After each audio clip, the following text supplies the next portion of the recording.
भारतीय अदाकारा हेमा मालिनी 75 बरस की उम्र में भी ड्रीम गर्ल के तौर पर पहचान रखती हैं। अदाकारा आज भी पुरकशिश होने के साथ जाजिबे नजर भी हैं। हेमा मालिनी ने फिल्म इंडस्ट्री पर 50 साल से जायद अरसे तक राज किया। वो हुस्न का मुतरादिफ कहलाई। हेमा मालिनी का हुस्न एक तरफ और उनकी भरतनाट्यम क्लासिकी रक्स की खुसूसियात दूसरी तरफ, लेकिन उनके चाहने वालों की एक तवील फहरिस्त भी बताई जाती है। गुज़श्ता दहाई के आखिरी निस्फ में आने वाली किताब Hema Malini beyond the dream girl में वो बताती हैं कि किस तरह उनकी और धर्मेंद्र की पहली मुलाकात हुई थी।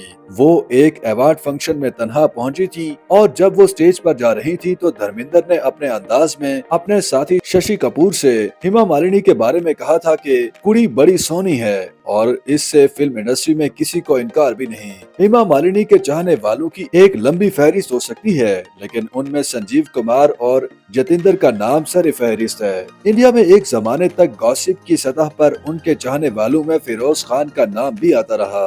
हेमा मालिनी शुरू में इस किरदार के मुतालिक तजब्जुब का शिकार थी, लेकिन फिर फिरोज खान ने अपने अंदाज में उन्हें ये कहते हुए मना लिया कि बेबी मेरा यकीन करें, आपको इस तरह के इंतहाई क्लासिकी अंदाज में दोबारा नहीं पेश किया जाएगा।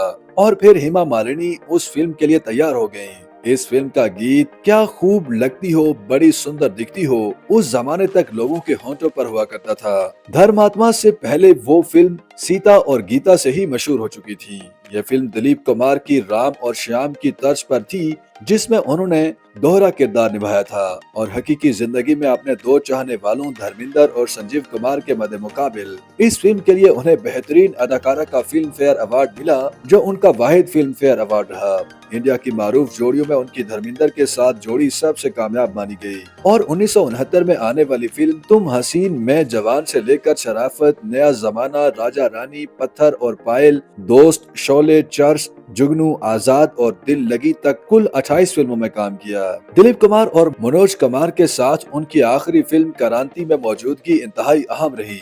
वहीं फिल्म बागबान में हेमा मालिनी ने अमिताभ के साथ यादगार किरदार निभाया। फिल्म बागबान 2003 में आई, जबकि 2020 में उन्होंने शिमला मिर्च नामी फिल्म में रकमनी का किरदार अदा किया है। वो एक सियासतदान भी रही हैं। अगरचे पहले उन्हें राज्यसभा यानी इंडियन पार्लियामेंट के अवाने बाला में नामजद किया गया था, लेकिन फिर बाद में वो बीजेपी के टिकट पर 2 बार रुकने पार्लियामान रही हैं। बहरहाल 75 साल की उम्र में भी अगर ड्रीम गर्ल का तस्वुर किसी के साथ मुंसलिक है तो वो हेमा मालिनी है। किसी शायर की गजल ड्रीम गर्ल, किसी झील का कंवल ड्रीम गर्ल। YouTube पर गूगली न्यूज देखने के लिए youtube.com की सर्च बार में गूगली न्यूज टीवी टाइप करें। गूगली न्यूज के पेज पर सुर्ख रंग के सब्सक्रिप्शन वाले बटन पर क्लिक करना ना भूलिए। YouTube पेज पर अपलोड होने वाली वीडियोस से बाखबर रहने के लिए बेल आइकन पर क्लिक कीजिए। आपको हर नई वीडियो के बारे में नोटिफिकेशन मौसूल हो जाएगा।